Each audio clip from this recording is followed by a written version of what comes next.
Hello viewers, welcome to SK Learns. In design and analysis of algorithm, we would be learning how various algorithms would be working and how can we use them. Coming to the total number of chapters. So in total, we would be dealing with completely 5 chapters. In chapter 1, we would be dealing with the introduction part and divide and conquer method. Chapter 2, we will be discussing about disjoint sets and backtracking. In chapter 3, we will be discussing about dynamic programming. In chapter 4, we will be discussing about greedy method. Similarly, in chapter 5, we will be discussing about branch and bound method and NP hard and NP complete problem. Chapter 1 can be divided into two parts. Part 1 deals with the introduction and Part 2 deals with the divide and conquer method. In the introductional part, we'll be learning what an algorithm is and how to analyze the performance of an algorithm and about asymptotic notations. Divide and conquer method, we will be learning how the divide and conquer method would be working and what are the other applications of it.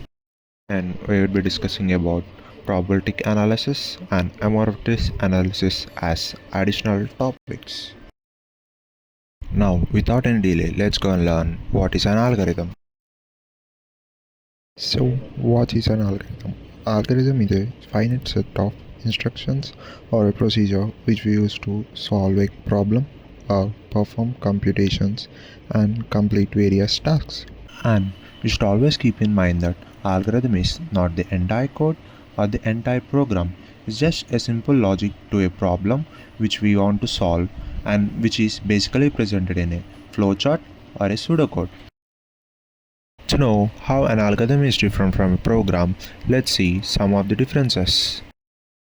An algorithm is a well-defined, step-by-step and logical procedure for solving a given problem. Whereas, coming to a program, it refers to a set of instructions which we give to the computer to solve a problem or a given task. A program may be designed implementing multiple number of algorithms or not implementing a single algorithm also.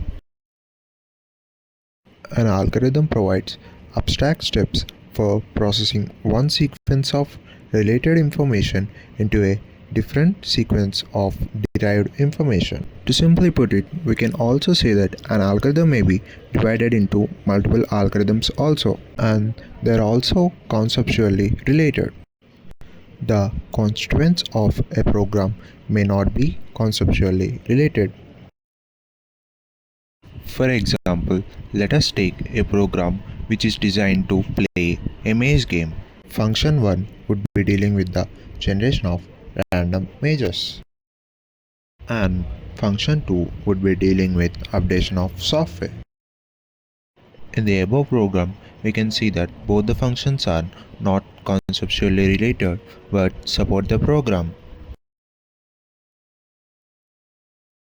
An algorithm may be written in plain English and can also be understood by a non-programming background person also. But a program can only be written using a programming language such as Java, Python or any other programming language. And depending upon the task, we have to change the programming language also. An algorithm can be expressed in a natural language, a flowchart, pseudocode, and even in various programming languages. We write computer program in a computer language and then use a compiler or an interpreter to translate it into a language that a computer or any machine can understand.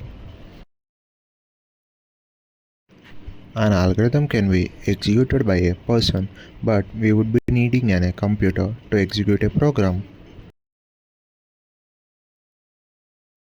So, how does an algorithm works? Step 1, we would be understanding the problem or the task and design a algorithm. Step 2, write a program using the algorithm logic. Step 3, execute the program in a computer. Step 4, give the inputs to the computer. And finally, we'll be getting the outputs. Now, let us take a simple linear search algorithm to learn how an algorithm works step by step. Let us assume the key value is 74 and array A is containing elements 53, 13, 74, 1 and 2. In step 1, we can see that n equal to length of A. Therefore, n equal to 5 since array A is containing 5 elements. And position is assigned with a -1 value. Therefore, position equal to -1. Step 2, we can see that we had initialized a for loop using variable I. We can see that initially the I value is equal to 0. Therefore, I equal to 0.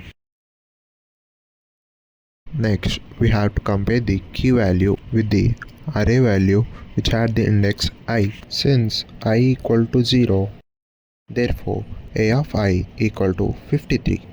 Here we can see that 53 is not equal to 74. We can say that both the values are not matching.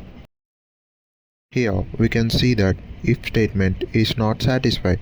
So we'll be going back to the beginning of the for loop since there are no other statements. Now we have to increment the I value by 1. Therefore I equal to 1. Since now I value equal to 1, therefore A of I equal to 13. Since 13 is not equal to 74, we'll be going back to the beginning of the for loop. Now we have to increment the I value by 1, therefore I equal to 2. Since I equal to 2, therefore A of 2 equal to 74. Here we can see that A of I value equal to 74 and key value equal to 74 are matching. Since if condition is satisfied, we'd be executing the statements in the if block. Now position equal to I. Since I equal to 2, therefore we have to change the position value to 2. Since the next statement is go to step 5, we would be skipping step 3 and 4 and going to step 5. In step 5, we would be printing output in the console, which is element is found at position equal to 2.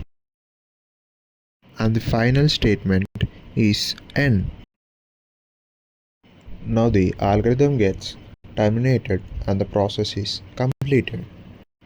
This is how we execute an algorithm step by step and solve a problem. Now let us learn the characteristics of the algorithm. Clear and unambiguous. Algorithm should be always unambiguous and each of its steps should be clear in all aspects and must lead to only one meaning. If a grammar is ambiguous, then there will be multiple outputs for the same input. Well-defined inputs. An algorithm should be given only well-defined inputs. An algorithm may or may not take inputs. A simple high-level program can be taken as an example for no-input algorithm. Well-defined outputs. An algorithm must be clearly defined what output would be yield and it should be well defined as well. It must produce at least one output. For example, if you are using a function to generate a random number, it should generate only a random number and not any other character. Finiteness. An algorithm must always terminate after a finite time and finite number of steps execution. Language independent. The algorithm design must be language independent such that it must be just taking plain instructions that can be implemented in any language, and yet the output will be the same as expected. For example, if we are using a factorial program to calculate the factorial of 5, the output must be always 120, even if we are implementing in some other languages also. Feasible. The algorithm must be simple, generic, and practical such that it should be executed with the available resource only and must not use any future technologies. Process of designing and analysis of algorithms. Step 1. We have to understand the problem. Step 2. Decide on the computational means, exact solving versus approximate solving, and algorithm design techniques. Step 3. Now we have to design an algorithm based on the problem given. Step 4. Try to prove the correctness of the algorithm. If we are unable to prove the correctness, go back to the previous steps and design a new algorithm or change any computational means or algorithm design techniques. We have to repeat the loop till we prove the correctness of the algorithm. In the next step, we have to analyze the algorithm. If the algorithm is not feasible or not working properly, we have to go back to the previous steps. We would be repeating the loop till we get a proper and feasible solution. Now the final step is to code the algorithm. In this video, we have learned about what is an algorithm, how to use an algorithm, and what are the characteristics of the algorithm. And in the end, we have learned the process of design and analysis of a algorithm. In the next video, we would be learning about performance analysis and how to analyze the performance of an algorithm. Stay tuned for further updates. And please do like, share, and subscribe.